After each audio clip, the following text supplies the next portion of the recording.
ช่ไหมคะเราเป็นคนหยิบลายที่พวกนี้แล้วก็ใส่ทอโดยที่โทนสีเนี่ยแทบไม่ได้เปลี่ยนเลยปรับนิดหน่อยเพราะต้องบอกก่อนว่าเสน่ห์ของมันอยู่ที่อย่างนี้ค่ะคือผ้าหนึ่งชิ้นแล้วดูการต่างกันสีต่างกันเช่นผ้าสีเนี้ยทอตอนหน้าฝนจะเป็นสีตุ่นกว่า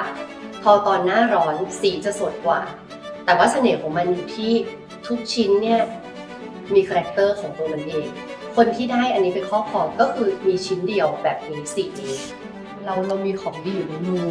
แต่ยังไม่มีใครเอามาโปรโมทท่านทุ่มเทมากกับงานนี้จริงๆนะคะ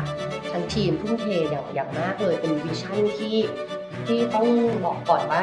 ช่วยทำให้ประเทศไทยเนี่ยมีชื่อเสียงขึ้นไม่ใช่แค่เรื่องชุดไทยอย่างเดียวด้วยที่ชุดไทยก็มีชื่อเสียงโด่งดังมากในตอนนี้แต่ตอนนี้ได้มีโอกาสได้ทำโครงการนี้ขึ้นมาเนี่ยหรือว่ามันทำให้เป็นซอฟต์พาวเวอร์ที่ดีและสามารถต่อยอดได้